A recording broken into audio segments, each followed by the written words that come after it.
Capítulo 1. Holden. Há 150 anos, quando os desentendimentos provincianos entre Terra e Marte chegaram ao limiar da guerra, o cinturão era um horizonte distante de vasta riqueza mineral, porém inviável economicamente, e os planetas exteriores estavam além até dos sonhos corporativos mais irreais. Foi então que Solomon Epstein construiu um pequeno motor a fusão modificado, colocou-o na traseira de seu iate de 3 lugares e o ligou. Com um bom telescópio, ainda é possível ver a embarcação seguindo em uma porcentagem pequena da velocidade da luz, avançando para o grande vazio. O melhor e mais longo funeral da história da espécie humana. Felizmente, ele havia deixado os projetos no computador de casa. O motor Epstein não deu as estrelas para a humanidade, mas entregou os planetas. Com 750 metros de comprimento, 250 metros de largura, mais ou menos na forma de um hidrante, e em grande parte vazia por dentro, a Canterbury era um transporte colonizador reequipado. No passado, estivera lotada de pessoas, suprimentos, projetos, máquinas, bolhas ambientais e esperança. Quase 20 milhões de pessoas viviam nas luas de Saturno agora, e a Canterbury transportara em torno de 1 milhão dos ancestrais delas para lá. Eram 45 milhões nas luas de Júpiter. Uma lua de Urano chegava a ter 5.000 habitantes, o posto avançado mais distante da civilização humana, pelo menos até que os Mormons terminassem sua nave geracional e partissem para as estrelas e para a liberdade além das restrições de procriação. E havia o cinturão.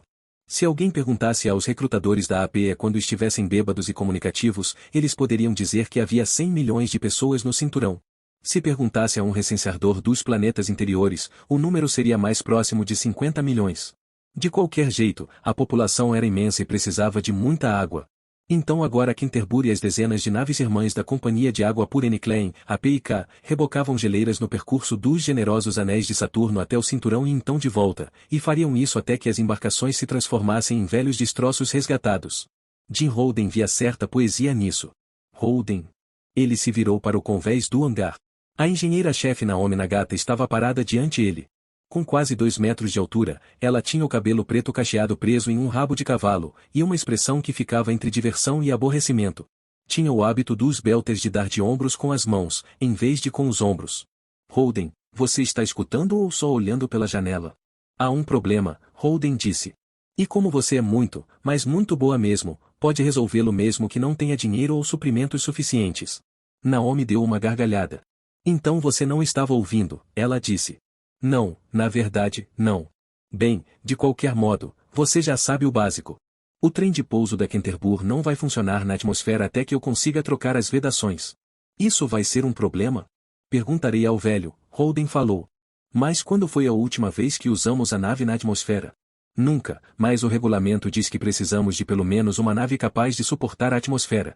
Ei, chefe, Amos Barton, o assistente terráqueo de Naomi, gritou do outro lado da enseada. Acenava com o braço carnudo na direção deles e dirigia-se a Naomi. Amos podia estar na nave do capitão McDowell, Holden podia ser o imediato, mas, no mundo de Amos Barton, só Naomi era chefe. Qual o problema? Naomi gritou de volta. Um cabo ruim. Você pode segurar esse maldito no lugar enquanto pego o sobressalente? Naomi virou para Holden com um terminamos aqui. Nos olhos. Ele fez uma saudação sarcástica e ela bufou, balançando a cabeça enquanto se afastava, o corpo alto e magro no macacão sujo de graxa. 7 anos na nave da Terra, 5 anos trabalhando no espaço com civis, e ele ainda não se acostumara aos ossos improvavelmente compridos e finos dos belters. A infância passada na gravidade moldara para sempre o jeito como ele via as coisas. No elevador central, Holden segurou o dedo por um instante sobre o botão do convés de navegação, tentado pela expectativa de ver Eide Tucumbo. Seu sorriso, sua voz, o perfume de patchouli e baunilha que emanava de seu cabelo. Em vez disso, apertou o botão para a enfermaria. O dever antes do prazer.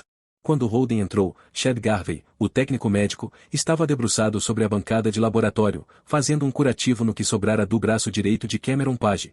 Um mês antes, Page tivera o cotovelo esmagado por um bloco de gelo de 30 toneladas que se movia a 5 milímetros por segundo. Não era um ferimento incomum entre pessoas que tinham o perigoso trabalho de cortar e mover icebergs em gravidade zero, e Page estava encarando a coisa toda com o fatalismo de um profissional. Holden se inclinou sobre o ombro de Chad para observar enquanto o técnico arrancava uma das larvas medicinais do tecido morto. Como vão as coisas? Holden perguntou. Estão muito bem, senhor, Page respondeu. Ainda tenho alguns nervos. Chad estava me explicando como a prótese vai se ligar ao braço. Supondo que consigamos manter a necrose sob controle, o médico disse, e que Page não se cure muito antes de chegarmos a Ceres. Verifiquei a apólice, e Page já está contratado há tempo suficiente para conseguir uma prótese com retroalimentação de força, sensores de pressão e temperatura e software de coordenação motora fina. O pacote completo. Será quase tão bom quanto o braço de verdade.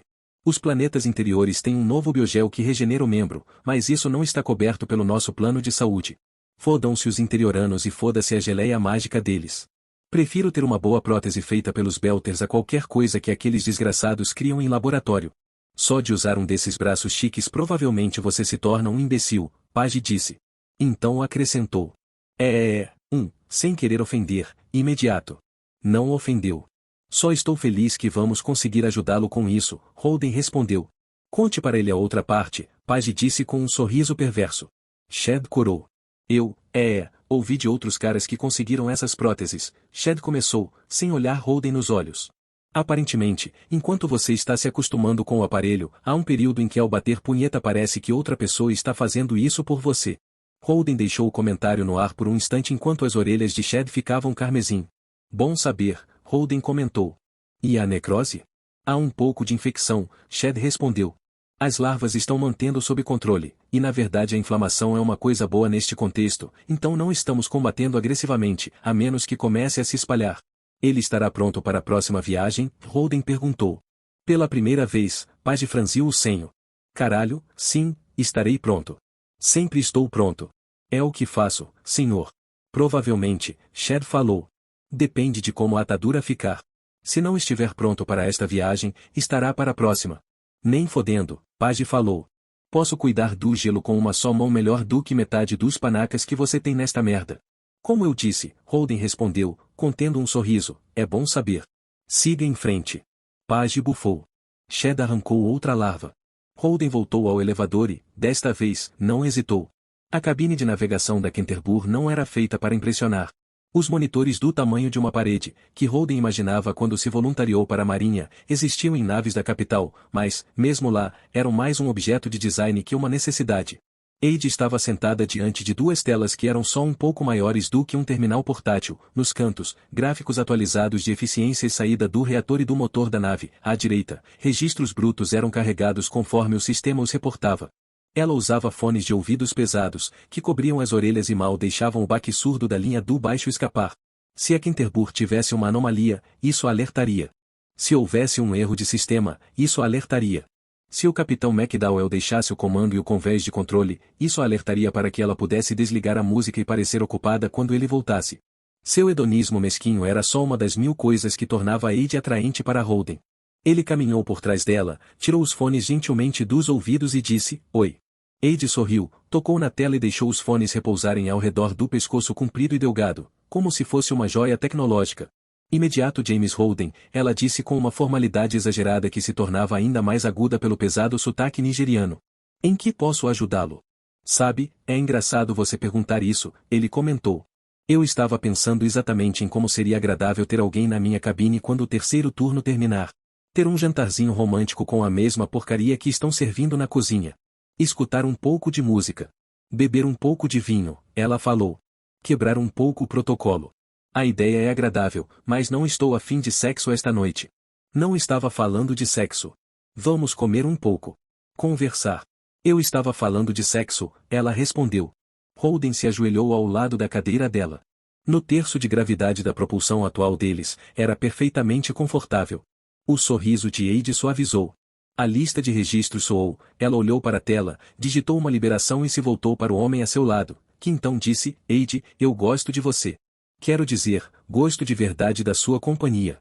Não entendo por que não podemos passar algum tempo juntos vestidos. Holden, querido. Pare com isso, ok? Parar com o quê? Pare de tentar me tornar sua namorada. Você é um cara legal. Tem uma bunda bonita e é divertido na cama. Não quer dizer que temos um compromisso. Holden se balançou sobre os calcanhares, sentindo o senho franzir. Ade, para funcionar para mim, precisa ser mais do que isso. Mas não é, ela falou, segurando a mão dele. E tudo bem não ser. Você é o imediato aqui, e eu sou temporária. Outra viagem, talvez duas, e vou embora. Também não estou preso a esta nave. A gargalhada dela era metade carinho e metade descrença. Há quanto tempo você está na quente? 5 anos. Você não vai a lugar algum, ela comentou. Está confortável aqui. Confortável, ele disse. A Quente é uma transportadora de gelo de um século de idade. Dá para encontrar um trabalho pior, mas só com muito esforço. Todo mundo aqui ou é incrivelmente subqualificado ou fez muita besteira no último trabalho. E você está confortável aqui. Os olhos dela estavam menos gentis agora. Eide mordeu o lábio, abaixou os olhos para a tela e olhou para cima. Eu não merecia isso, ele disse. Não merecia mesmo, ela concordou. Olhe, eu falei que não estava no clima. Estou mal-humorada. Preciso de uma boa noite de sono. Estarei mais gentil amanhã. Promete? Até farei o jantar para você. Desculpas aceitas? Ele deslizou para frente, pressionando os lábios nos dela. Ela o beijou de volta, educadamente no início e então com mais calor. Os dedos dela seguraram o pescoço dele por um momento, e então ela o afastou. Você é muito bom nisso. Mas precisa ir agora, Eide falou. Por causa do dever e tudo mais. Certo, ele respondeu, e não se virou para ir embora. Jim, ela disse, e o sistema de comunicação da nave foi ativado. Holden para a ponte. Anunciou o capitão McDowell, a voz compactada e com eco. Holden respondeu com algo obsceno. Eide riu. Ele se abaixou para beijá-la no rosto e se dirigiu para o elevador central, desejando em silêncio que o capitão McDowell sofresse de furúnculos e humilhação pública pelo momento péssimo que escolhera. A ponte não era muito maior que os aposentos de Holden e tinha menos da metade do tamanho da cozinha da nave. Exceto pelo monitor levemente exagerado do capitão, necessário por causa da visão falha dele e de sua desconfiança generalizada na cirurgia corretiva, bem que o lugar poderia ser a sala dos fundos de uma empresa de contabilidade. O ar cheirava a produto de limpeza e ao chá de erva mate excessivamente forte de alguém. McDowell mexeu-se em seu assento quando Holden se aproximou. Então se reclinou no encosto, apontando por sobre o ombro para a estação de comunicação. Becca, McDowell exclamou. Conte para ele. Rebecca Byers, a oficial de comunicações de plantão, poderia ser o resultado do cruzamento de um tubarão com um machado. Olhos pretos, feições afiadas, lábios tão finos que poderiam muito bem não existir. A história que circulava a bordo era de que ela aceitara o emprego para escapar de um processo por matar um ex-marido. Holden gostava dela. Sinal de emergência, ela disse. Captado há 2 horas. A verificação do transponder retornou com o sinal da Callisto. É real Holden disse. Então, merda. Somos os mais próximos. A única nave em alguns milhões de quilômetros. Bem. Não estou surpreso, Holden respondeu. Becca voltou o olhar para o capitão, que estalou as juntas dos dedos e encarou o painel. A luz da tela lhe dava um estranho tom esverdeado. Está perto de um asteroide mapeado que não faz parte do cinturão, McDowell disse. Sério? Holden perguntou descrente. Será que foram na direção dele? Não há mais nada por aqui em milhões de quilômetros. Talvez tenham parado por lá porque alguém tinha que ir ao banheiro. Tudo o que sabemos é que alguns imbecis estão lá fora, disparando um sinal de emergência, e somos os mais próximos. Presumindo. A lei do sistema solar era inequívoca. Em um meio ambiente tão hostil à vida como o espaço, a ajuda e a boa vontade em relação aos companheiros humanos não eram opcionais. O sinal de emergência, só por existir, obrigava a nave mais próxima a parar e fornecer ajuda, mas isso não significava que a lei era seguida universalmente. A Canterbury estava com carga completa. Bem mais de 1 milhão de toneladas de gelo foram colocadas gentilmente em movimento durante o mês anterior. Assim como a pequena geleira que esmagara o braço de Page, seria difícil desacelerar.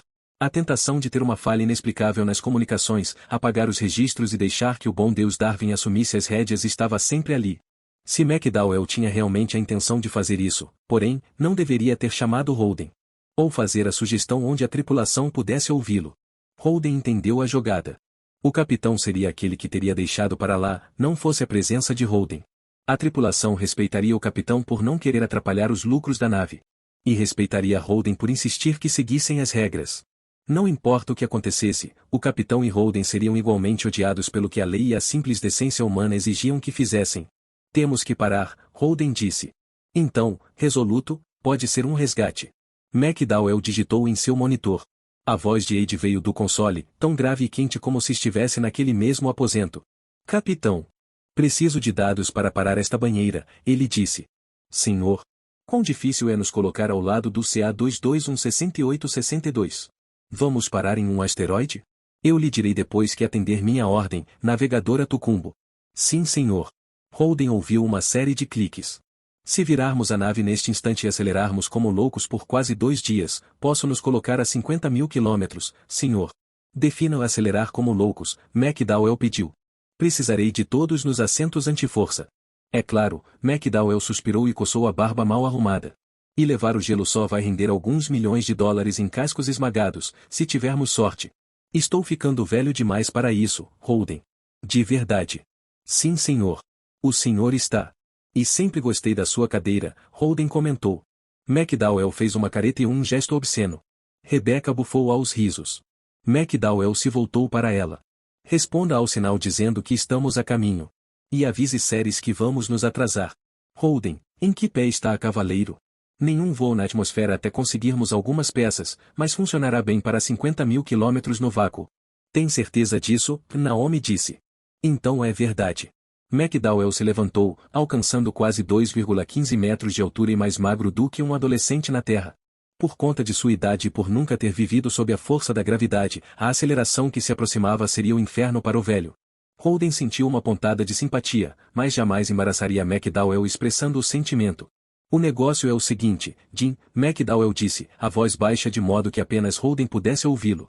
Nos pediram que parássemos e fizéssemos uma tentativa, mas não temos que sair do nosso caminho, se é que me entende.